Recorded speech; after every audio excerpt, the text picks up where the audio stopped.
Hey everybody, Steve Belkey, Grace United Church in Northampton, Mass. The election's coming up, and here's a question to ask.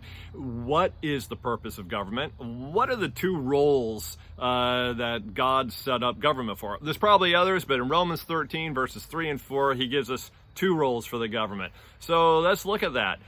If we've already done Romans 13, 1 and 2, and so we're going to start. You know what? Let's just read that anyways, but we're going to focus on verses 3 and 4. Every person is to be in subjection to the governing authorities, for there is no authority except from God, and those which exist are established by God.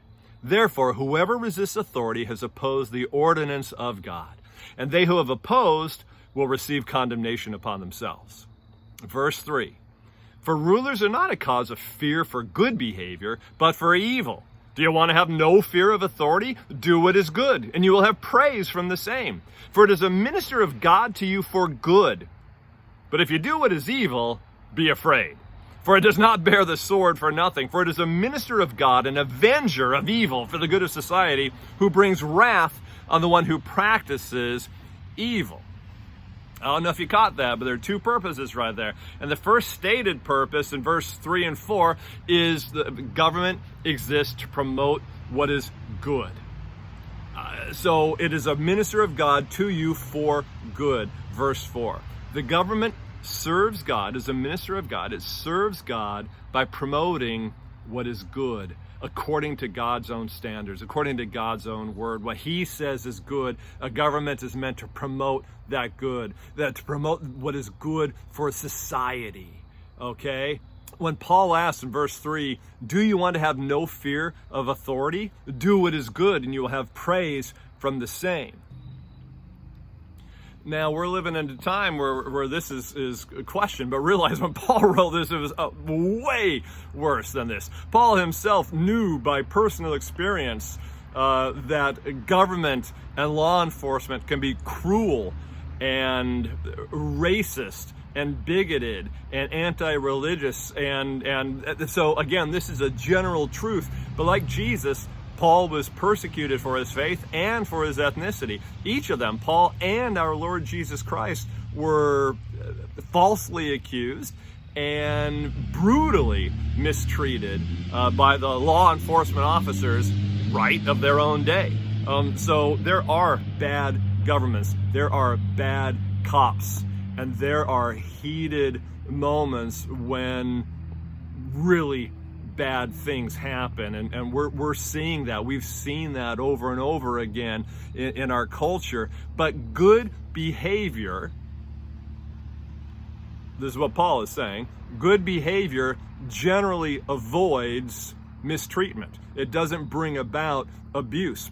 Now, Paul knew, and so do many people today, that that was not necessarily the case, but he tells believers, if you obey the law and do what is good, you have a far less risk of being abused by the government and the rulers and the authorities and the law officers than if you break the law and do what is evil. But here's the thing. Rulers, governments are never to be a cause of fear for good behavior. We see that in verse 3. So if citizens do what is right, if a block of citizens do what is right, obey the Lord, obey the laws of the land, and yet the government harasses them, the government harms them, the government mistreats them or puts unfair burdens upon them, then that, based on their faith, their religion, their race, their skin color, their social status, who they vote for, or their sex, then that government is acting unjustly, and that government is violating the very purpose that God created it for. So the first role of government is to promote what God says is good. The second role of government is to penalize or punish what God says is evil, to punish evil behavior. Romans 13:3. For rulers are not a cause of fear for good behavior, but for evil behavior. So the second purpose, again, of government, the second role of government is to punish evil behavior so that wickedness does not abound or flourish or proliferate in society. Verse 4, but if you do what is evil, be afraid. For it, the law, the police, the government, does not bear the sword for nothing. For it is a minister of God, an avenger who brings wrath on the one who practices evil. So a just government promotes what is good, what is just, and also punishes what is evil and what is unjust. In other words, if anyone does evil or harms other people or brings ill to society, the government should punish them or penalize them. If the government allows evil deeds to go unpunished, if the government sanctions evil, if the government allows wickedness to flourish, then again, that government is acting unjustly, and they are violating the very purpose why God created them or set them up in the first place. The Apostle Peter wrote similarly to another church being targeted by the state for their faith.